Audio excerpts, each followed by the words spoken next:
Bro Ip lah, Bro Ip bertanya, Kristen menjawab lebih bagus. Ya, saya pikir ini Bung Erben ya? Ini yang diserupakan ini. Oh, ini apa kan? Tapi kayak suaranya mirip Bung Erben perasaan. Ini Iya. suaranya udah merdu nih sekarang. Ya, saya pikir sih, saya mau bertanya apa ya? Takutnya aku emang malas debat ya, Pak. Mungkin malas karena Makanya emang nggak susah kalau karena gini loh, Pak. Dalam artian aku mau nanya apa, saya pikir orang sudah keimanan situ kan. Saya pikir ya buat saya situ mempertahankan ya bagus lah gitu kan gitu, Pak. Terangin aja,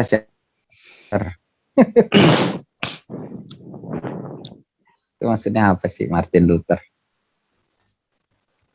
ya apalah arti sebuah nama. Betul. Betul. Emang dulu Kristen ya atau gimana sih? Enggak. Saya emang Muslim, Pak. Muslim cuma emang saya suka dengan pelajaran sejarah sih, Pak. Oh. Dan memang saya lihat kan Martin Luther ini kan tokoh yang berani lah, Pak. Berani untuk lucu bro ini, suka sejarah tapi percaya kepada kitab yang tidak sesuai sejarah. Gimana sih bro? Loh, saya pikir ketika Anda berbicara tidak sesuai dengan sejarah, saya pikir menurut saya benar. Saya pikir bukan, benar. saya pikir ucapan yang sangat Benar. apa ya, Pak? Perlu dipertanggungjawabkan itu. Oh, kalau menurut saya. Oke, siap untuk dipertanggungjawabkan. Siap. Silakan diuji. Ya, saya pikir segini, Pak. Apa namanya? Pak, ini Pak Serben atau Pak Serupa ya? Pak Serupa mungkin nanti ya. Adiknya. Yang diserupakan. Oke. Ya, saya pikir gimana sih Pak dalam artian saya pikir ya agama kita kan saya pikir sudah menurut saya gitu Pak. Menurut saya kan memang sudah ya emang kalau di Al-Qur'an sudah jelas ya Pak dalam artian perbedaannya apa gitu kan. Saya pikir ya situ. Nah, contoh saya kasih sebagai satu clue. Yang pertama, di Quran tidak ada namanya si Hawa. Tidak ada namanya sunat. Betul. Dari situ aja udah selesai. Kenapa lagi? Ya, saya pikir bukan menjadi ini Pak, bukan menjadi poin yang sangat. Karena gini Pak, karena kan apa namanya ketika Anda membicarakan Al-Qur'an, saya pikir akan menjadi suatu kalau menurut saya Pak. Apa sih ngomong? Apa? Ganjilan. Ibnu, kayaknya kamu udah jantungan kau. Begitu aku bilang kita nggak sesuai sejarah, langsung jantungan. Coba minum dulu air biar jantungnya normal. Enggak, bagi saya bukan Pak. Gitu bagi saya enggak santai karena apa? Itu kan bagian yang tidak mempercayai gitu loh Pak. Bagi saya ya sekarang kau buktikan lah. Kamu kan disunat. Saya pikir, coba buktikan. Dasarnya itu apa kamu disunat? Loh, coba buktikan dasarnya hadis, Pak. Dasarnya hadis. Hadis mana? Hadisnya ada, Pak. Enggak Oke, gini. Coba hadisnya gimana? Bukan. Itu kalau memang mencari ilmu, itu hadisnya tuh ada. Ya kan? Adanya di mana? Tunjukkan. Bukan. Enggak, karena gini. Data lah, suruh jelaskan yang tata ini aja, yang menjelaskan dalam level filosofis saja. Enggak karena gini Pak, karena kebetulan laptopnya ketinggalan tuh nggak saya bawa, jadi saya nggak bisa buka. Kalau saya juga jarang Pak minta dalil karena belum tentu Anda bisa kasih, makanya saya lebih suka. Enggak kalau saya sih. Saya lebih suka jelaskan dulu secara pertama gini ya, sistematis. Meskipun itu sifatnya hanya umum. Kemudian itu tidak bertentangan dengan literatur umum tentang Islam gitu ya. Kan saya juga ngecek kan, baca jurnal-jurnal ilmiah, tulisan-tulisan gitu ya, yang akan jurnal-jurnal akademis, jurnal-jurnal yang non akademis tapi ilmiah, kan saya bisa googling tuh. Makanya Anda nggak apa-apa nggak menyampaikan dalil, cuma maaf jangan seperti rekan Anda tadi itu, yang sebelum diskusi dengan Anda ini ada rekan Anda itu Pak Arul itu udah nggak ada dalil tapi bicaranya substansinya tidak sistematis, Kadang merevisi sendiri, memperhalus sendiri, nafsir sendiri, gado-gado. Jadi Enggak. kami di sini itu Jadi sama gini loh, Pak. berusaha seperti ini loh, Bro Ibnu ya. Kami itu berusaha memaklumi ketika lawan dialog kami itu mungkin ya seperti itu yang mereka pahami, sampai sebatas itu yang mereka pahami, maka kami menjelaskan. Ya, kami harap Bapak pun sama seperti itu, memiliki keterbukaan hati bahwa ya, dapat memaklumi lah, ya seperti itu. Bisa menjelaskan dengan sebaiknya gitu. Bukan, Ya, iya, thank you. saya pikir gitu ya, Pak, Bang ya, dalam artian tadi kan dia diserupakan seakan-akan kayak ya silakanlah saya direndahkan atau diapain terserah gitu kan. Cuman seakan-akan saya tidak bisa menampilkan, dan saya bilang saya ketika dimasukinnya di roomnya Pak Bom di siapapun, saya kan pas ada laptop tuh. Saya tunjukkan emang ada hadisnya gitu kan. Cuma kan memang saya bukan orang dari apa ya, pesantren atau dari apa enggak. Ya Saya nggak kan apa-apa, makanya tadi masukan dari kami bicara dalam level filosofis itu kerangka dasar, kerangka umum gitu loh Pak. Saya juga menyukai seperti itu. Nggak apa-apa, justru pendekatan seperti itu terakomodir. Cuma jangan sampai mengarang bebas, intinya itu. iya, Kan cuman gini Bang, dalam artian tadi kan saya udah sampaikan tuh, dalilnya ada. Cuman tadi kan teman Anda kan mengatakan, "Oh, berarti kamu nggak bisa." Loh, saya pikir itu masalah teknis, karena apa? Kan saya ya bilang udah. laptopnya saya kalau buka di Android males gitu karena udah agak Ya ribet udah. kan, terlalu Nah, sekarang kecil. dijelaskan aja secara filosofi Mm-mm. dasarnya. Terus gini Bang Yastin, saya pikir Sebenarnya apa Oh gini maksud aja, Bro Tuhan Ib. menciptakan Bro Ib, gitu-gitu. mungkin halo, bersaksi aja lah dulu kau sama kita. Mengapa kau begitu sangat cinta kepada Baginda, begini tapi aja itu Pak. kurang terhadap Yesus? Coba, apa sih kelebihan-kelebihan Baginda Nabi Anda itu dibanding Yesus? Oh gitu. Coba Enggak. ceritakan sama kita. Oke. Ini siapa nih Pak ya? Pak Erben bukan ya? Nggak perlu kau tahu siapa aku. Yang perlu Bukan. kau jawab pertanyaanku. Bukan, maksudnya kan biar ngobrolnya enak gitu loh Kan Bang. ada tulisannya itu Pak. Itu ada Erben. tulisanku. Waduh. Iya. Itu hispir emuna. Tahu artinya hispir emuna? Itu bahasa Ibrani itu. Iman Jadi yang gini, Bang. mencerahkan. Jadi malam Jadi hari gini, ini Bang. kamu dicerahkan. Jadi gini Bang, intinya kan gini Bang. Pertama, gini ya, saya dimanapun sebenarnya lebih suka diskusi lah. Kita ngobrol aja, jangan kemudian debat. Karena yang tadi, apalagi kemudian sampai ke mengolok-olok, saya nggak suka Bang. Mendingan saya mundur kan. Kayak tadi kan sebenarnya saya kurang suka tuh sama yang tadi kan. Mohon maaf ya, tadi namanya siapa, tiba-tiba ngomongnya ya udah merendahkan banget lah. Tapi udah saya santai lah, nggak terlalu ini. Yang kedua mengenai Nabi Muhammad. Karena gini Bang Erben. Pertama, yang sudah mengalami kenyamanan Bang dengan apa ya? Ibaratnya kan salah satu output dari Nabi Muhammad ini kan Al-Quran dan perintah sholat Bang. Ya kan? Jadi gini Bang, yang sudah mengalami kenyamanan dengan perintah sholat ini kan bukan 1-2 orang Bang. Bukan ratusan puluhan ribu orang Bang. Jutaan orang Bang kalau kita ngikutin di miliaran penduduk bumi ya. Jadi itu jutaan orang yang sudah nyaman dengan sholatnya. Nah, terus nyaman dengan Al-Qur'annya. Pertanyaan gini Bang, siapakah sih orang yang pertama-tama mengajarkan sholat? Kan Nabi Muhammad. Siapa sih orang yang pertama kemudian diwahyukan atau orang yang kemudian menyebarkan Al-Qur'an? Kan Nabi Muhammad lewat wahyunya. Wahyunya Al-Qur'an tersebut melalui Muhammad gitu loh Bang. Jadi ketika, mohon maaf ya, ini kan sudah jadi kayak spiritual journey masing-masing orang Bang. Mereka sudah, ini ibaratnya kalau saya jualan barang ini, ya mereka sudah membuktikan semua kok, bahwa ketika saya sholat, dengan menyembah, bersujud, merasa nyaman kok, ya hati tenang apa gitu. Jadi kan, intinya itu loh Bang, kemudian kenapa kita sangat mencintai ataupun bersolawat, ya karena emang salah satunya itu, dari awal sholat itu, dari Al-Quran itu karena emang Nabi Muhammad lah yang kemudian mengajarkan kepada kita, orang paling pertama lah gitu. Jadi intinya itu Bang, makanya kalau mohon maaf Bang, saya pernah tuh Bang di roomnya Pak Bom kan, saya sering tuh di roomnya Edis, tadi saya mau masuk ke roomnya Edis, nggak tahu tuh kenapa, makanya saya masuk sini kan, saya ditantangin, kamu kenapa nggak dibaptis tuh? Saya pikir, terus di Pak Bom juga begitu loh, Kamu kenapa nggak? Loh, sorry, mohon maaf, Pak.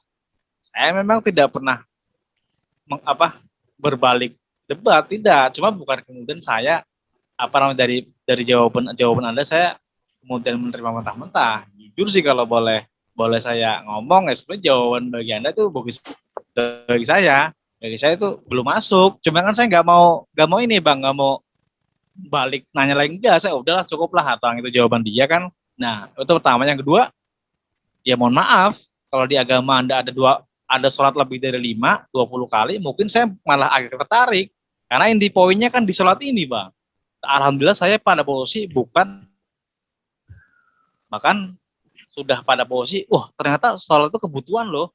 Orang tuh butuh sholat loh. Orang tuh butuh menyembah loh dalam 5 kali sehari itu gitu kan.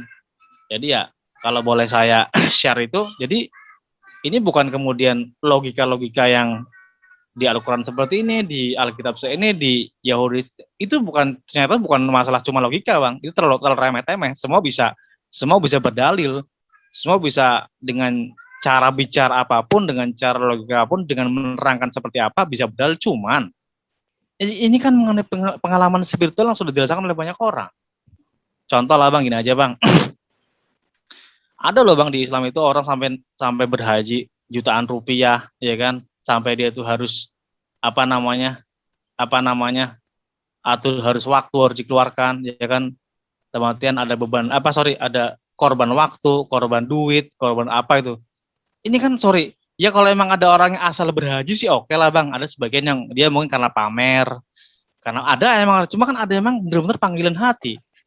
Dia emang ada pengalaman spiritual di situ, Bang. Jadi ya itu sih, Bang, dalam artian ini sudah tidak bisa dilogika kalau dalam posisi seperti ini, Bang. Itu saya pikir ketika orang sudah mengalami kenyamanan spiritual, saya pikir ya Anda mau apalagi saya katakan, ya bagi saya pribadi sebagai seorang muslim, ya Anda mau ngutak-atik Al-Quran dari mana, Bang, gitu loh, Bang. Menurut saya loh, Bang, menurut saya gitu. Saya pikir alhamdulillah saya pun pernah membaca dari Al-Fatihah sampai Anas.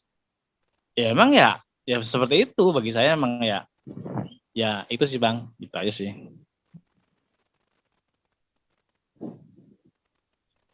Poinnya apa poinnya? Gimana, Pak? Poinnya apa, Pak, yang mau didiskusikan? Ya intinya kan tadi kan Pak RB nanya tuh, kenapa sih kamu harus mencintai itu ya? Dengan itu. Jadi bukan, maksudnya mungkin begini. Di Quran kan yang kami coba amati ya, itu berpusat kepada Muhammad, bukan berpusat kepada Allah Subhanahu wa Ta'ala. Itu kesimpulan sementara kami. Ya, tentu kami kembalikan kepada Anda sebagai muslim menanggapi kesimpulan. Anda bisa kami mengatakan yang seperti itu gimana, Bang? Itunya. Apa namanya, dari mana itu? Pertama, Anda bersyahadat mewajibkan ada Rasul ya, menyandingkan Allah dengan manusia biasa. Tapi ada Allahnya toh? Ya, kalau tanpa Muhammad sah tidak menjadi Islam. Oh, tidak dong. Harus lalu di mana ketauhidannya? Saya pikir kalau ketauhidannya kan banyak di Al-Quran disebutkan, Bang. Gitu. Enggak, Kayak contoh dari ada syahadat dulu, dari Ikhlas. syahadat. Menjadi seorang Islam sah tidak jika bersyahadat hanya kepada Allah Subhanahu wa Ta'ala? Ya tidak lah, Bang. Berarti Allah Subhanahu wa Ta'ala tergantung, atau keislaman itu tergantung bukan kepada ketauhidan Allah Subhanahu wa Ta'ala. Saya pikir konteksnya bukan begitu, Bang. Kalau menurut saya loh, Bang. Kalau menurut saya jelaskan apa? Ya karena kan contoh saya pikir Allah kan kemudian mewahyukan kepada Nabi Muhammad, ya kan. Salah satunya bagaimana kemudian dia harus menyiarkan, Bang, kemudian mendakwahkan agama ini bahwa ini adalah agama Islam, Allah harus disembah. Dan akhirnya kemudian setelah tahapan waktu kan dia melakukan perjalanan Isra Mi'raj, dan kemudian ada perintah sholat. Ya intinya dia menyampaikan itu. Saya pikir ya wajar dong, Bang, ketika kemudian ketika dia intinya sih ketika dia harus, ini adalah awal gerbang, Bang, gerbang menuju Islam gitu. Ketika bersyahadat ya saya pikir bukan hal yang salah ketika kemudian harus menyebutkan Nabi Muhammad. Ya itu kan dia kan utusan Allah gitu, Bang. Saya pikir salahnya di mana ketika syahadat itu hanya menyebutkan Syahadat itu artinya apa? Ya asyhadu syahadat ya Nggak, apa sih arti dari deklarasi syahadat. lah, deklarasi lah gitu lah, Bang. Deklarasi tentang keimanan atau tentang apa? Ya bagi saya, sorry ya Bang, ini kan Bang siapa? Bang Justin ya. Saya tapi Bang Edo ya. Saya Hmm. bukan ini Bang, saya bukan orang apa Oke, ya? oke, saya jawab pertanyaan Lulusan. Bang Baksin itu. Tapi bagi saya sih ya ibaratnya syahadat itu ya deklarasi bahwa saya sudah eh, memeluk Islam gitu, dan saya sudah mengimani bahwa Allah itu Tuhan, tidak ada Tuhan selain Allah, dan Muhammad itu utusan Allah gitu, Bang. Oke, sekarang saya balik ya. Tanpa adanya Muhammad,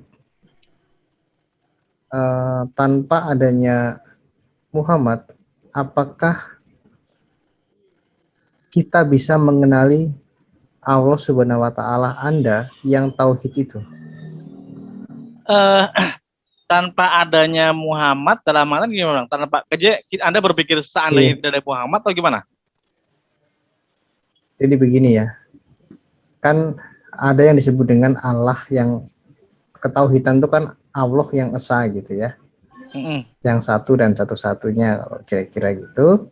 Nah, bagaimana kita bisa mengenal Dia Allah yang esa itu, yang tauhid itu? Apakah harus melalui Muhammad atau Allah Anda itu bisa menyatakan memperkenalkan dirinya tanpa melalui Muhammad? Bisa dong, karena itu lagi nih Bang, itulah yang dinamakan hidayah gitu Bang. Jadi kan itu kan memang hidayah itu kan ibaratnya, mohon maaf ya Bang, barangkali saya salah ya. Misalkan ya namanya ini kan saya namanya orang bukan sekolah agama ya, cuma ibarat saya cuma sedikit suka dengan hal agama, cuma bukan orang pesantren ya. Jadi gini Bang, kalau Anda kan menyebutnya orang yang dijamah oleh Roh Kudus kalau bahasa Anda Bang, sorry ya kalau bahasa Anda. Kalau bahasa kita ya orang yang diberikan hidayah, dalam artian orang yang memang Allah pilih gitu loh Bang. Allah pilih untuk mengerti Islam ini. Sekarang kalau memang Islam itu adalah jalan untuk mengenal Tuhan yang benar, yaitu Allah SWT, mengapa untuk mengenal Tuhan yang benar dan kita bersumpah padanya, bersyahadat, kenapa harus ditentukan bergantung juga kepada manusia? Saya pikir bukan. Begini Pak, mohon maaf ya, saya luruskan. Jadi ini sangat peka sekali untuk dijawab. Maka di mana Allah Subhanahu Wa Taala, kenapa harus ketika umat Islam bersyahadat harus ada kalimat Muhammad di dalamnya? Ya karena menurut saya tidak ada dalil di Quran. Sekarang begini. Mana dalil di Quran? Yang mencantumkan dua kalimat syahadat mana? Ya, bagaimana? Mana ayat Quran yang mencantumkan satu ayat Quran yang mencantumkan dua kalimat syahadat itu dalam satu ayat? Nah, kalau Anda ingin berkata begitu, Pak, saya bertanya bukan berkata. Ya. Saya bertanya bukan berkata, ya. Di mana kata-kata. Sebentar, saya bacakan ya. Ayatnya di mana? Ayatnya ya. Artinya ini ayatnya. Jadi innalladzina amanu sebentar. Lillahi ma fis samawati wa ma fil ardi wa in tubdu ma amana ar-rasulu bima unzila ilaihi. Amana ar-rasul. Bahkan ayat-ayat ini banyak berseliweran tentang mengimani tentang sosok dari seorang rasul. Saya bertanya di mana kalimat syahadat itu yang dua kalimat tadi itu ditemukan di dalam Quran dalam satu ayat. Kalau Anda ingin bertanya begitu, berarti Nabi Muhammad itu kami tidak akan akui. Itu dulu. Gini. Saya ulangi pertanyaan saya. Boleh saya potong? Ya silakan. Bapak tidak perlu tanya itu, karena itu konsep Islam, bukan konsep yang Bapak tanyakan dari akal pikiran Bapak. Loh, saya bertanya kenapa? Apa yang salah dengan pertanyaan saya? Kok Anda menghakimi pertanyaan? Berarti kalau Anda ingin mengakui konsep Islam, akui juga Nabi Muhammad. Iya, saya bertanya kenapa kalimat syahadat itu muncul sedangkan tidak ada dalil Quran ayatnya? Halo, boleh saya potong? Boleh. Pak Rul, boleh saya dengan Pak Ibnu saja, karena Pak Ibnu jawabannya nggak muter-muter salah lagi. Sudah Pak Rul, nyimak aja Pak. Silakan Pak Ibnu. Bentar, Bapak kan minta ayat. Jadi begini Pak, jadi ketika itu untuk membedakan umat Islam dengan umat-umat lainnya, maka untuk menyatakan sikap yang sama, maka harus memberikan persyaratan itu melalui perantaraan Tujuan Islam itu siapa? apa sih? Islam itu kan untuk menegakkan Banyak syariah. orang mengakui Allah Pak, tapi mengakui seorang nabi itu tidak ada. Ya kan? Loh. Kan banyak orang mengakui bahwa Tuhan itu adalah Allah pencipta langit dan bumi. Gini Pak ya. Nah, untuk membuktikan keimanan mereka, harus mereka akui dulu Nabi Muhammad. Baru mereka bisa menyatakan sikap yang berarti mengenal Allahmu itu wajib harus mengenal Muhammad. Ya. Mengenal Allahmu. Kenapa wajib? Kenapa tidak bisa mengenal Allahmu dengan cara lain? Bagaimana Pak? Gini ya, cara mengenal Allahmu itu seperti apa? Melalui Muhammad, melalui Quran, atau melalui apa?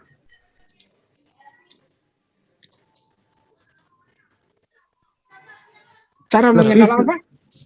Tuh, Bentar, pertanyaan saya kayaknya jelas, tapi kayaknya kok jadi... Sebentar Pak, Bapak begini ya, jadi begini.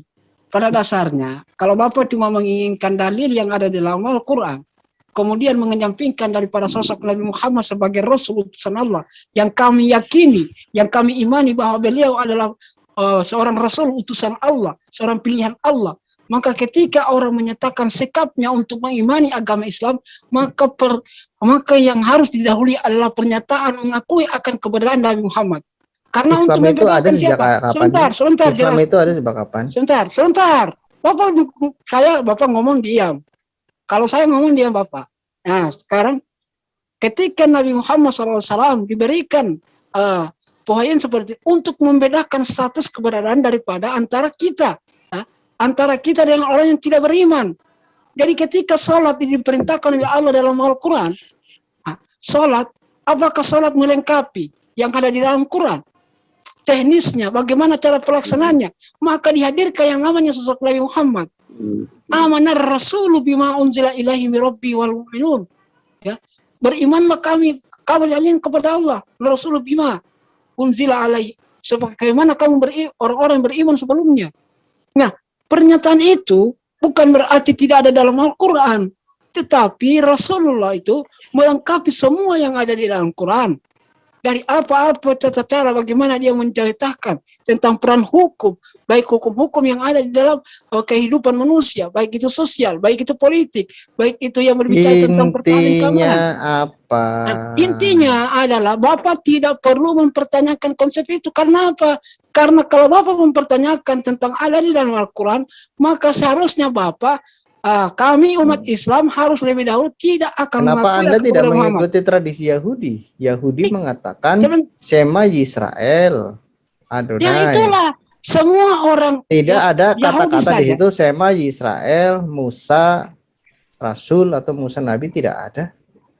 Ya semua umat manusia ini mengakui akan kebenaran Allah, Tuhan pencipta langit dan bumi. Kenapa Anda tidak mengikuti Yahudi? Skemanya berbeda dengan skema Anda Islam. kan pengagum Yahudi.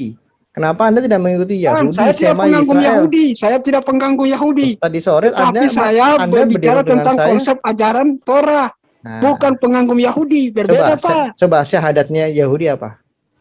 Ini sudah masuk ke kusir. Jadi Bapak sekarang begini Pak. Bapak kan bertanya tentang jangan masuk ke kusir dulu ini Pak. Ya, Anda jadi kan penyuka selesaikan Torah. dulu masalah ini. Bapak sebelum masuk ke sana, selesaikan dulu masalah kenapa ini. Syahadat Islam?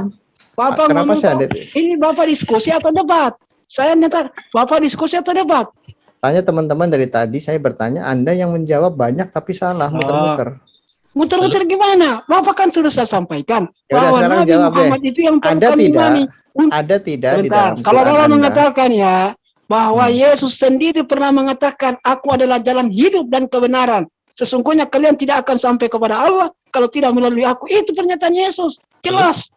Dialah jadi jalan. Bukan jalan menyebabkan tujuan. Orang kan skema Pak. Makanya salah. Makanya ini ya, kenapa saya sampaikan dalilnya deh. Kenapa saya tadi mengatakan Quran itu terlalu, menurut saya ya, maaf ini kesimpulan sementara bisa salah.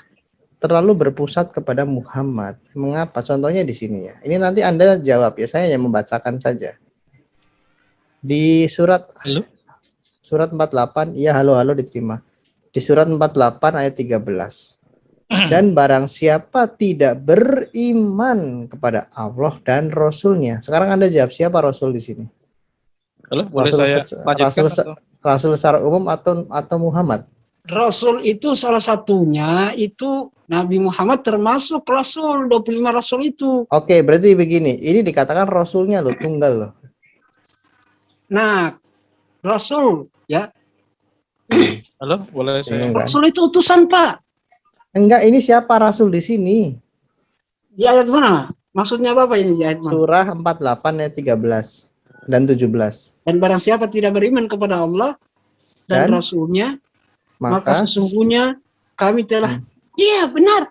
Jadi ya, Rasul Rasulnya ini- siapa? Benar-benar Rasulnya siapa? Ayat ini multifungsi ya. Apakah Apa? itu? Nah, jadi ayat ini multifungsi. Apa Rasul fungsinya? zamannya Nabi Musa kalau tidak mengakui keberadaan Nabi Musa sebagai utusan Allah, maka mereka tidak akan bisa dikatakan sebagai orang beriman. Begitu juga Nabi Isa.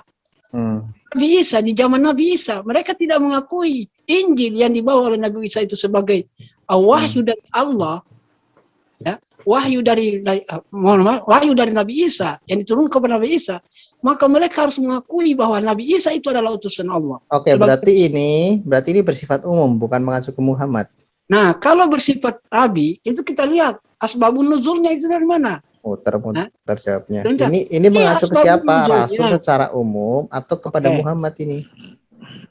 Halo? Kalau saya tidak bisa menyatakan bahwa ini secara umum dan Ya tidak. sudah, nggak usah jawab deh. Secara apa? Yaudah, yang lain. Secara literatur. Sekarang begini, Anda muter Muter jadi gini ya, gimana? Bapak yang muter-muter dengan ini pertanyaan. ayat 13. Ini Bapak kok menentukan neraka harus beriman kepada Allah dan Rasulnya. Ayat 17 ya.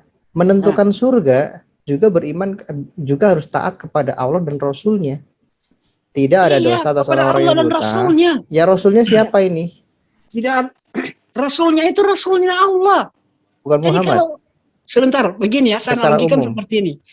Allah itu menciptakan matahari dengan sinar matahari, Pak. Jadi membedakan matahari dengan sinar matahari itu bukan berarti matahari adalah sinar matahari dan matahari adalah sebagai sinar matahari. Nah, sekarang konsep itu tidak bisa disamakan dengan konsep bahwa matahari adalah matahari. Jadi sinar matahari dengan matahari itu berdampingan. Ya, Rasulnya Allah itu sebagai yang memberikan nur cahaya kepada umatnya. Ya, oke. Saya terima Wajib kita penjelasan imani. Anda. Sekarang kita kaji ayat lain. Dari ya. ajaran-ajarannya. Ya. Sekarang kita kaji ayat lain ya. Surah 4 ayat, terlalu banyak ayat-ayat yang mencantumkan Muhammad. Jadi kita bertanya kepada Anda, surah 4 Al-Quran 4 ayat, aduh kok ada ya. Atau surah, enggak. Quran 5 ayat 33 coba ya.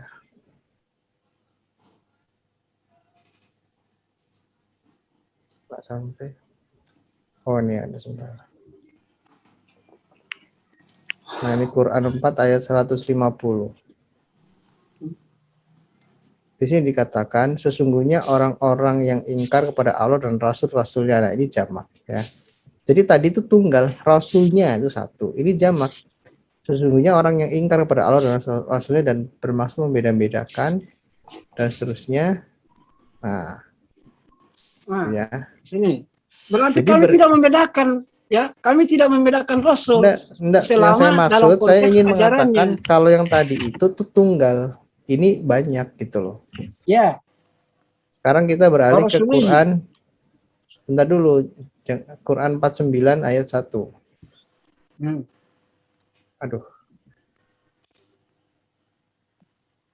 Quran 49 ayat 1.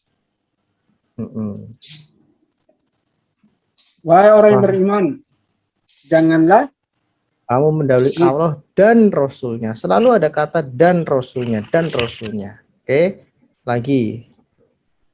Di surah 5 ayat 33. Allah. Gini Ya, Pak. Pak. Sebentar Pak, kita lagi buka data nih Pak. Sebentar Pak.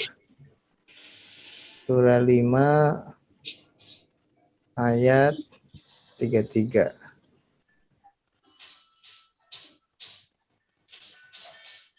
ya. Hukuman, nah ini bagi orang-orang yang memerangi Allah dan Rasulnya. Waduh, memerangi Allah dan Rasulnya dan membuat kerusakan di bumi Ya, hanyalah ini dibunuh kan atau disalib. multifungsi. Allah dan Rasulnya berbicara tentang hukum kisas itu ada di zaman Nabi Taurat dan juga berlangsung di zaman Nabi Isa dan Ya Muhammad. sebentar. Ya, Nah. sekarang kita buka di Quran 3 ayat 22. Ya. Banyak sekali ayat-ayat yang menyandingkan Allah dengan Rasul gitu ya. Jadi ketauhidannya itu kami pertanyakan, kenapa harus selalu bergantung gitu. Kepada Rasulnya. Quran berapa ini? 3 ayat 32.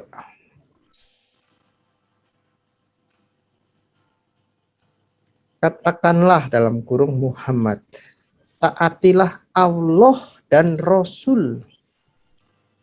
Harus menaati Allah dan Rasul. Lalu di mana ketauhidannya? Kenapa selalu ada Rasul? Ketauhidan itu Pak bukan dalam konteks menyembah kepada Iya, bukan. Lah ini bicara taat kok. Taat itu apa? Taat bukan berarti menyembah Pak pada Rasul. Loh, Kami taat. Sekarang begini, taatilah Allah dan Rasulnya. Yang Taatilah ditaati itu perintah Allah. Nah, iya. untuk menyembah tauhid itu Pak dalam bentuk perspektif penyembahan, ya. Jadi Rasulnya itu sebagai orang yang akan menunjuk jalan kepada Allah sebagai perantara jalan hidup dan kebenaran. Gini Pak. Menuntun orang Pak. supaya Kan kepada Allah jalan Anda sudah Allah. Memberikan syariah kepada Rasul. Sudah, Yohanes saja itu sebentar, sudah cukup untuk diberikan penjelasan kepada Bapak. Gini. Izinkan sesungguhnya saya bicara. Aku adalah jalan dan hidup. Jangan. Yang Nanti akan kalau Anda sampai bertanya, kepada Allah kalau tidak melalui orang aku. yang ditanya tidak mau menjawab itu artinya tidak paham. Tidak Jadi paham Anda gimana? jangan kemana-mana dulu, jangan bahas Alkitab. Jadi gini Pak, maksud saya, Allah Anda memberikan Al-Quran sebagai petunjuk untuk mengenal Allah Anda. Ya, kurirnya adalah Jibril dengan Muhammad sebagai Nabi dan Rasul. Bukan taat saja sama Allah dan Rasul, pada ulil amri Pak. Apakah ketika ulil amri juga kami taat? Anda belajar mendengarkan orang sampai dapat Iya, poinnya. saya jelaskan kepada Anda harus paham. Jangan muter-muter. Saya belum loh. Yang muter-muter kan semua orang di sini ketawa, yang muter-muter nggak karuan Anda dari tadi. Bapak kan maksud saya begini. Kan sudah katakan bahwa taat beda dengan menyembah. Tauhid itu bentuk penyembahan. Bentuk kesaksian bahwa Allah itu satu-satunya. Roll, kamu dengar dulu, nanti ada giliranmu ngomong. Aduh, jerocos terus Kak. Aduh. Nih Mas Rul ya, Mas Rul. Allahmu menurunkan Quran sebagai petunjuk supaya manusia lebih baik hidupnya dan juga supaya manusia bisa mengenal Allahmu. Ya. Nah, petunjuk-petunjuk itu tertuang dalam Quran dan diturunkan melalui Jibril dan Rasulnya. Ya, seharusnya menurut kami, hai manusia, patuhilah saya Allah yang sudah memberikan Quran kepadamu sebagai petunjuk, saya berikan melalui Rasul. Patuhilah saya, patuhilah Quran. Itu tauhid, Pak. Tapi kalau seperti ini, itu makna bukan tauhid, tauhidnya Pak. Beda. Apa salah menafsirkan? Bapak menafsirkan sendiri kok. Tauhid apa coba? Tauhid itu mengesahkan Tuhan. Itu tauhid, Pak. Nah, ini saya pertanyakan kenapa ayat-ayat ini tidak mencerminkan ketauhidan menurut saya terlalu Muhammad sentris di sini menurut saya. Tauhid itu beda, Pak. Tauhid itu, konsep tauhid itu mengesahkan Allah, menyembah kepada Allah. Ya kan? Dalam konteks baca ayat 32 nih, Pak ya. Taatilah Allah dan Rasulnya. Saya menangkap kesan kenapa Allah tidak pede. Taatilah aku Allah. Kenapa tidak pede seperti itu? Ada atiullah wa rasul wa ulil amri minkum. Apakah itu berarti tauhid kami syirik? Wa ulil amri minkum. Taatlah kepada pemimpin-pemimpin kamu. Oke, kita lanjut ke ayat berikutnya. Quran 47 ayat 32 ya. Berarti nama Bro Edo mungkin tanya, berarti nama Allah itu nggak bisa dipisah dari nama Sabangginda ya? Iya, makanya itu yang saya ingin pertanyakan. Kenapa banyak sekali ayat-ayat yang seolah-olah mendegradasi dari ketauhidan itu tadi nih ya. Quran 47 ayat 33. Wahai orang-orang beriman, taatlah kepada Allah dan taatlah kepada Rasul. Ya, masih ada belasan ayat, Pak. Quran 64 ayat 12. Ya, ini yang kami pertanyakan sebagai tesis kami untuk Anda. Quran 64 ayat 12. Ya. Sebentar, Pak. Saya Enggak, nanti Bapak bantah ini saya kasih data Oke. dulu. Saya Oke. belum selesai. Anda kasih data. Saya nggak mau di sini berpolemik bahas tafsir. Nah, 64 ayat 12. Dan taatlah, lagi-lagi taat kepada Allah dan taatlah kepada Rasul. Lagi-lagi taat. Beriman pun harus ada Muhammad. Oke? Ya. Quran 3 ayat 31.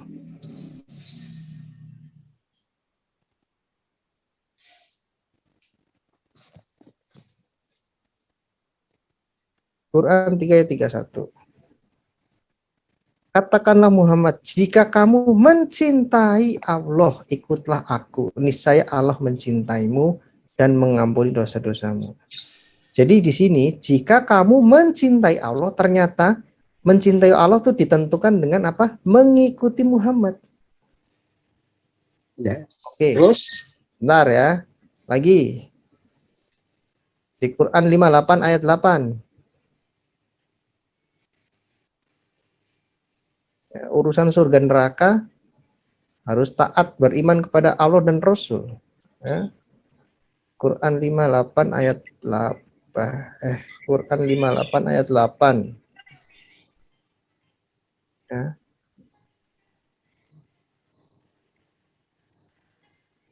Nah ini. Nah, dan apabila mereka datang kepadamu Muhammad, mereka mengucapkan salam dengan cara yang bukan seperti yang ditentukan Allah untukmu. Dan mereka mengatakan pada mereka sendiri, mengapa Allah tidak menyiksa kita atas ucapan kita itu, cukuplah bagi mereka neraka jahanam. Jadi kalau kita bersikap tidak hormat kepada Muhammad, Rasul ya, itu neraka hukumannya. Oke? Terus Lagi, masih ada lagi. sebentar. Quran Bapak ini 33 ayat 56. Sebentar satu-satu, Pak. Bagaimana menjelaskan? Intinya apa ini? Intinya ayat-ayat yang saya mau berikan dan sudah saya berikan tadi, kenapa terkait dengan Allah itu harus selalu ada Muhammad. Mencintai Allah harus mengikuti Muhammad. Urusan surga neraka harus ada Muhammad. Loh, jadi juru selamat juga dong. Juru selamat surga dan juru kunci neraka. Kan tafsiran bebas saya seperti itu. Kalau salah silakan ini. Lalu pertanyaan besar, di mana ketauhidannya kalau ayat-ayat ini itu tidak berpusat kepada tauhid, tapi berpusat kepada bahasa saya dua hid gitu loh, bukan tauhid lagi. Sudah, gitu. Pak. Sudah, silakan tanggapi. Oke, terima kasih. Masih banyak ayat sebenarnya, cuma saya sudahlah. Nggak usah dimatikan screen-nya ini ayat ini. Jadi saya mau jelaskan. Jadi gini Pak ya. Jadi gini Pak ya. Jadi ketika Nabi Muhammad SAW, ya, sebelum Nabi Muhammad SAW itu ada nabi-nabi yang diutus sebelumnya, ya, baik itu dari Nabi Musa, Nabi Daud, Nabi Isa alaihissalam yang membawa kitab yang ada daripadanya. Nah, mereka membawa ajaran-ajaran itu. Mereka memberikan rambu-rambu kepatuhan. Tetapi bukan berarti mereka menciptakan rambu-rambu itu. Karena yang menciptakan rambu-rambu kepatuhan itu adalah Allah dan Rasulnya sebagai perantara untuk menyampaikannya. Nah, ketika rambu-rambu yang disadur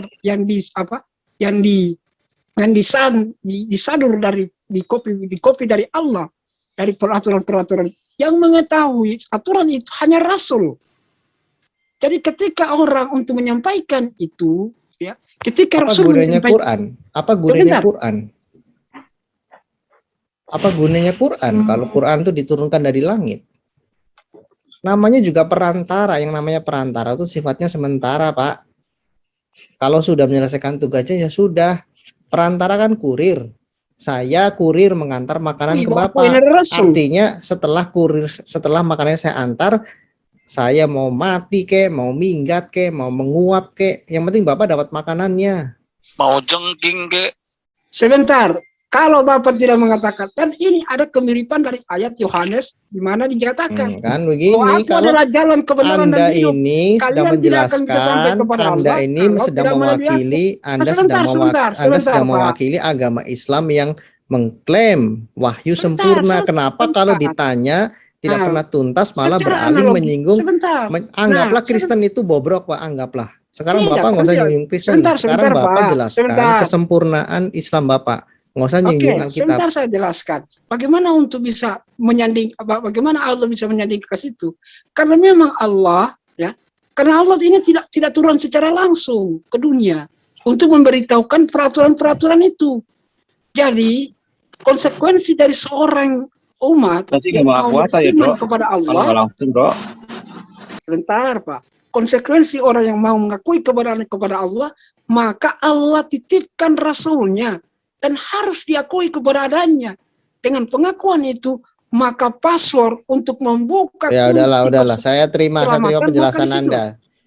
Anda. Bagaimana Sekarang nantinya jelaskan. seperti satelit, Pak? Satelit. Sudah, saya terima. Itu satelit. Anda tidak ini. Ya, silakan kasih penjelasannya. Oke, saya terima penjelasan Anda sebagai kebenaran versi Anda. Sekarang gini ya. Maka ini ayat Quran 8 ayat 17.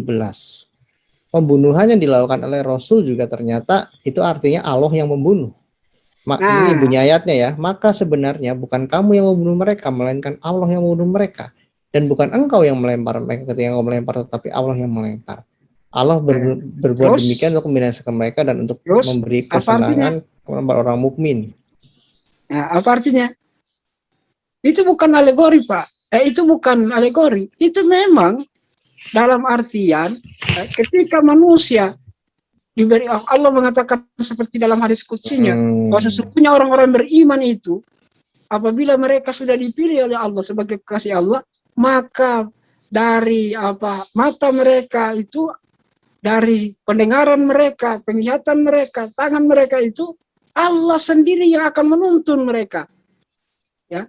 Jadi membunuh dalam artian membunuh orang-orang yang berperang di jalannya. Enggak, maksud saya kenapa harus mengatakan bahwa Allah yang membunuh padahal kita yang membunuh gitu. Ini oke lah, Quran 4 ayat 80. Lagi-lagi menaati. Barang siapa menaati Rasul dalam kurung Muhammad, maka sesungguhnya dia telah menaati Allah. Dan barang siapa berpaling dari ketaatan itu, maka kami tidak mengutusmu Muhammad untuk menjadi pemeliharaan mereka. Jadi ternyata untuk menjadi seorang Islam mengakui itu Allah wajib. Itu, ya makanya terlalu sosok kebenaran Allah, kebenaran. Karena Allah tidak turun langsung, Pak. Dia hanya mengutus Nabi. Berarti nggak kuasa, nggak maha kuasa. Itu nggak bisa turun langsung, nggak maha kuasa. Oh, Oke, sekarang bukan sebentar. Kalau kalian mengatakan Allah tidak maha kuasa, mana ada ciptaan bisa dimasuki ruang dan waktu? Udah, saya terima. Saya terima. Oke. Dari mana Anda mengatakan bahwa Allah bisa duduk dalam sebuah ruang dan waktu ciptaannya? Nih, itu Quran salah, 48 ayat 10. Berjanji kepada Muhammad juga berjanji kepada Allah. Nih ya. Tidak masuk akal lah. Anda baca Quran 48 ayat 10. Bahwasanya orang-orang yang berjanji setia kepada siapa? Muhammad. Sesungguhnya mereka hanya berjanji setia kepada Allah. Loh. Berjanji kepada Muhammad sama saja berjanji kepada Allah.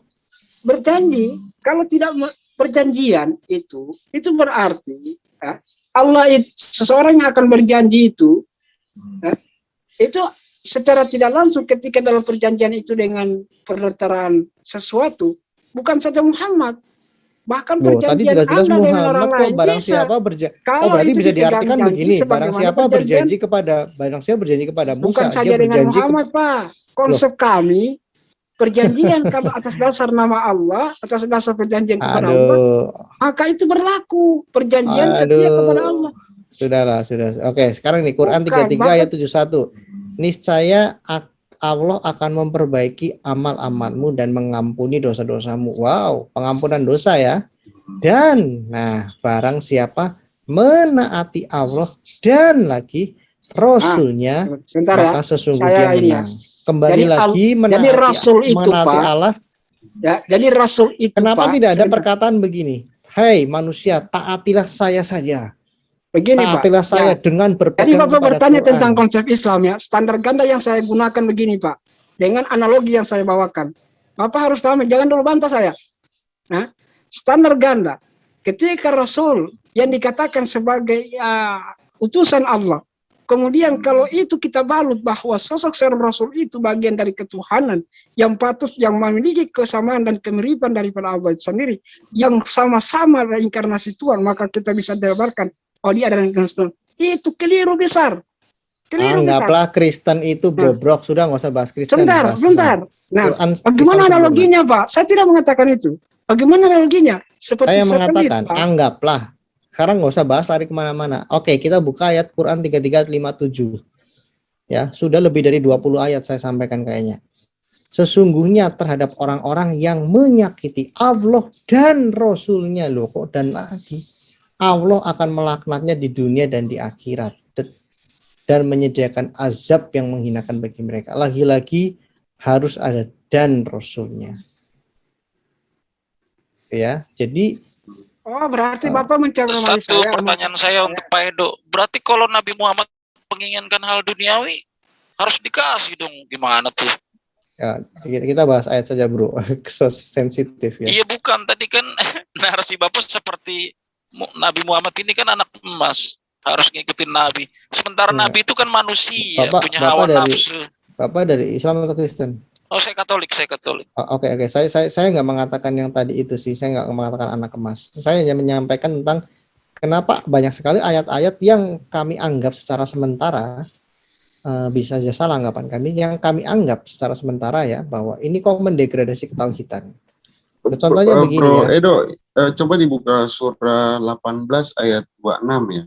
Jadi ini ada kontradiksi yang Bro Edo keluarin, itu kan berarti ada persekutuan ya antara Allah dan Rasul. Ya, maksud saya terlalu banyak ayat-ayat. Kenapa independensi Allah ketauhidannya itu harus dependen? Ya itu sudah dibantah. Ayat-ayat Hmm. itu dibantah di Quran 18:26. Jadi kontradiksi emang. Coba dibuka 18:26. Quran 18 ayat 26. Jadi ini kontradiksi yang nyata memang. 8 berapa Pak? 18 ayat 18:26. Ya. Mana Ini kontradiksinya ada di sini? di layar. Kita lihat kontradiksinya ya. Ya. Quran 18:26. Apa ini? Ini ada ayatnya. Surat Al-Kahfi. Ya. Katakanlah Allah lebih mengetahui berapa lama yang mereka tinggal di gua, miliknya semua yang tersembunyi di langit dan di bumi. Oh, Dan kontradiksi. Maksudnya kontradiksinya di mana, Bang? Bang Yosef? bukan ini mungkin. Ya, jadi di situ kan tidak ada penyekutuan. Ya? Allah bilang tidak ada penyekutuan dirinya dengan Allah lebih mengetahui berapa lamanya mereka tinggal di dalam gua. Miliknya semua yang tersembunyi di langit dan di bumi. Ini kisah Al-Kahfi ini. Alangkah terang pernyataannya dan alangkah tajam pendengarannya. Tidak ada seorang pelindung pun bagi mereka selain dia. Dan jika dia tidak mengambil seorang pun menjadi sekutunya dalam menetapkan keputusan. Terus, yang jadi pertanyaannya di mana, Pak? ya, jadi Bro Edo kan keluarin penyekutuan Tuhanmu dari lebih dari 20 ayat. Gimana, Pak? Saya belum paham. Itu dia menggandengkan dengan nama Rasul terus. Makanya saya bilang kan Rasul manusia. Dia punya hawa nafsu. Ntar dia ngikutin manusianya. Loh, ini tidak, ini hubungannya dengan apa, Pak, maksudnya? Bahkan begini nih ya. Di Quran Pak Fahrul, di Quran 49 ayat 2, kita berteriak kepada Nabi. Sebentar, ayat 26 ini dulu. Jangan dulu masuk ke sana. Iya, intinya ini. Nanti ayat 26 kita bahas nanti setelah ini. Wahai orang-orang beriman, janganlah kamu meninggikan suaramu melebihi suara Nabi. Dan janganlah kamu berkata kepadanya dengan suara keras, sebagaimana kerasnya suara sebagian kamu terhadap yang lain. Nanti dalam kurung pahala segala amalmu bisa terhapus, sedangkan kamu tidak menyadari. Loh, masalah pahala, masalah surga neraka, kenapa ditentukan dengan hanya kita membentak atau bersuara keras ke Nabi? Maksudnya Dan bagaimana? ini loh Pak, Bapak baca di Quran Pahala itu apa, 49. Pak? Pahala itu apa? Loh, pahala ini kan yang menentukan surga dan neraka, Pak. Kalau pahalanya lebih besar dari dosa, saya masuk surga. Kan menurut Islam begitu. Amalmu, Tapi ini Pak, pahala gara-gara amalmu. bersuara keras, gara-gara Terus, orang hubungannya? bersuara keras, lebih Terus? keras dari suara Nabi, nanti Terus? pahala segala amalmu bisa terhapus, Berarti bukan lagi pertanyaannya- berkurang. Berarti Pertanyaannya kenapa? Nabi hanya bersuara keras pada Nabi juga mengurangi pahala. ya gini Pak, kan kita ini hidup, ajaran Islam itu bukan cuma aturan, tapi adab-adab. Ya. Adab-adab. Bukan Kalau cuma bersuara aturan, keras kepada adab-adab. Allah, kalau bersuara keras Apalagi kepada adab Allah, kepada pahalanya seorang terhapus Rasul. tidak? Kalau Adab bersuara keras kepada kepada seorang Allah. presiden saja, ya, kepada seorang pemimpin guru kita saja, itu harus diatur. Bagaimana dengan seorang Rasul pilihan Allah? Itu kerasnya gimana Mas Wajar Ado? ketika itu, Keras ketika pakai toa, yang apa menyatakan keras sikap pakai gimana? itu, sebentar, yang menyatakan sikap itu adalah Allah sendiri, bukan Nabi. Karena ini adalah wahyu.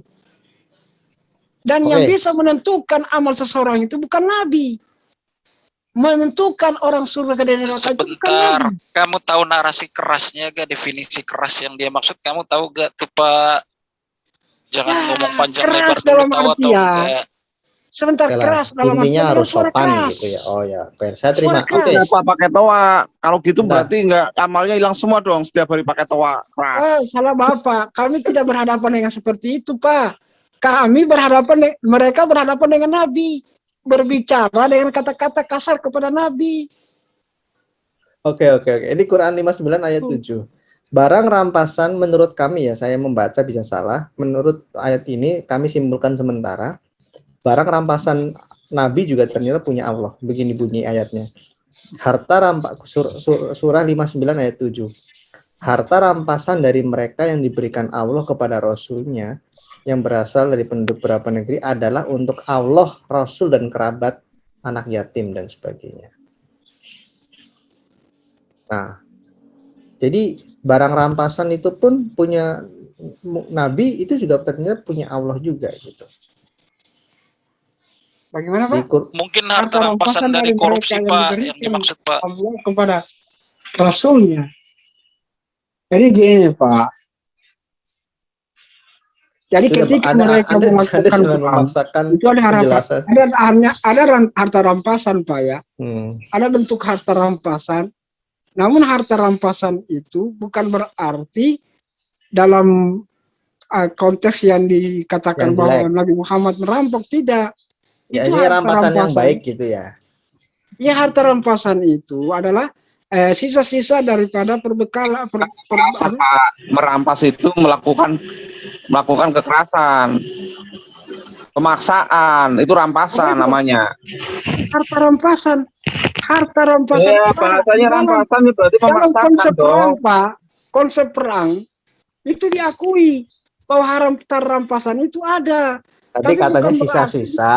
Sedangkan Pak. Oke. Rampasan. Pak Farul, Rampasannya. Ini rampasan juga Apa nih. tahu rampasan? Quran 8 rampasan ayat apa? 41. Dan ketahuilah ini Quran 8 ayat 41. Dan ketahuilah sesungguhnya segala yang kamu peroleh sebagai rampasan perang, maka 1/5 untuk Allah, Rasul, kerabat Rasul, anak yatim, orang miskin dan ibnu sabil. Demikian jika kamu beriman kepada Allah dan kepada apa yang kami turunkan kepada hamba kami. Memang Allah butuh harta duniawi. Allah itu siapa butuh harta duniawi? Sekarang saya tanya, Allah itu siapa kok butuh barang rampasan duniawi? Siapa nih? Berarti alpamu makan dong. Alpamu makan. Barang rampasan itu ada perempuan dirampas, barang-barang dirampas. Buat Allah, apa Allah butuh perempuan? Begini ya. Jadi kalimat itu, ya, kalimat yang disandarkan pada ayat ini adalah dan ketahuilah sesungguhnya segala yang kamu peroleh, artinya segala peroleh yang saya peroleh ini dari harta rampasan perang saya, maka 1/3 1/5 untuk Allah. Artinya apa? Maksud sebentar jangan dulu potong saya. Seperti seperlima untuk Allah dan Rasulnya. Bagaimana bisa mendudukan seperlimanya itu? Di mana Berarti tempatnya? Rasul itu sebenarnya Allah itu. Sebentar, di mana porsinya? Di mana tempatnya? Yakni kepada kerabat Rasul, kepada itu harta rampasan buat Allah. Itu dulu, Pak. Allah memang butuh harta. Pak, harta rampasan itu kan ada banyak, Pak. Ada ternak, ada wanita, ada barang-barang. Bapak salah. Bodoh banget. Harta rampasan itu, harta rampasan itu, Pak, itu perbekalan. Pak, baca sejarah, jangan berasumsi. Sebentar, Bapak diam dulu. Saya menjelaskan secara Islam. Bapak memfitnah kami itu. Barang rampasan itu buat Allah, buat Rasulnya sudah jelas. Bapak memfitnah kami itu. Begini, Pak, harta rampasan. Sebentar, baca sejarah ya. Harta rampasan itu ketika mereka sebentar, diam dulu Bapak. Kalau Bapak tidak mau itu, saya tidak mau. Itu ada wanita, berarti Allah butuh wanita juga. Baca sejarah. Pak, sekarang begini, kita bandingkan dengan Alkitab Anda ya. Sebelum saya akan membawakan bagaimana sikap perlakuan Anda terhadap Alkitab Anda. Biar Adil buka Bapak mengatakan begitu, saya tidak suka. Saya tidak suka. Sekarang saya mengatakan buat Allah. Kamus besar bahasa Indonesia aja. Sabar, satu-satu biar enggak. Iya. Saya belain ini saudara Islam. Giliran. Buka kamus besar aja tuh. Rampasan itu artinya apa itu? Biar tahu itu. Oke, jangan bahas rampasan. Sebenarnya begini, dari ayat-ayat yang saya sampaikan ke Mas Fahrul. Gini Mas Fahrul. Kembali ke topik tadi, premis kami bahwa kami mempertanyakan mengapa ketauhidan itu seolah-olah ya terdegradasi dengan Muhammad sentris, Rasul sentris gitu. Jadi berpusatlah kepada Allah. Kalau contohnya syahadat tadi, kalau mengacu ke monoteisme Yahudi tidak ada atribut, bahkan saklek banget gitu kan. Bahkan tidak dikatakan ada firman, ada roh, intinya Tuhan Yahweh ya Yahweh. Itu monoteisme yang sangat saklek. Nah, kenapa Islam tidak sesaklek itu? Di zaman Musa tidak ada tuh Shema Yisrael kemudian menyandingkan nama Musa setelah YTVP. Tidak. Itu loh Pak maksud saya. Nah, terus tadi syahadat saya permasalahkan sebagai analisa kritis kami ya, uji kritis lintas iman. Nah, yang kedua, banyak sekali ayat-ayat yang terlalu berpusat kepada Allah dan Rasulnya, tidak berpusat kepada Allah saja. Karena Nabi ke-25 Nabi paling sempurna, Pak. Ya, sebentar dulu. Biarkan dia yang menjelaskan, bro. Kita kan tugas kita menyampaikan data. Jadi kalau mau bicara monoteisme, coba Pak, dari ayat yang tadi kami sampaikan, apakah itu tidak terlalu banyak? Yang seolah-olah menjadi dua hit, bukan tauhid lagi, itu bahasa kami. Ya mungkin salah, kami kembalikan kepada Bapak untuk menanggapinya. Mencintai Muhammad juga mencintai Rasul, mentaati Muhammad, mentaati Allah sama saja. Bahkan urusan surga dan neraka, urusan menghapus pahala pun punya otoritas. Kami saja orang Kristen tidak berani seperti itu. Ketika kami mengilahikan Yesus Kristus bukan dari kemanusiaannya, tapi dari praeksistensinya sebagai Sang Firman. Buat kami perbuatan jahat dan syirik kalau kami menuhankan kemanusiaannya. Tidak. Jadi gitu Pak Fahrul. Silakan ya, dari sekian belas ayat saya sudah menyampaikan, silakan Anda tanggapi, berikan. Anda boleh ceramah 1 jam di sini. Mengapa ketauhidan, pertanyaan dari kami adalah mengapa ketauhidan Allah itu seolah-olah terdegradasi dengan sangat kuatnya Muhammad, kira-kira seperti itu bahasa kami. Silakan diklarifikasi kalau salah, dijelaskan kalau kurang. Silakan Pak Fahrul. Halo Pak. Wah, jangan ngamuk dong Pak. Fahrul terguncang bro. Mana ketauhidannya gitu loh, kami pertanyakan. Bukan Allah sentris, tapi dua jadinya. Kalau kami kan jelas tauhid kami rumus dasarnya Allah, firman dan rohnya jelas. Transendennya itu. Imanensinya Bapa, Putra dan Roh Kudus jelas. Satu-satunya konsep yang mengajarkan tentang Allah yang transenden dan imanen hanya dalam Kekristenan. Tidak terkatung-katung kami. Dalam Itu, sholat juga Pak, dia nyebut-nyebut Muhammad.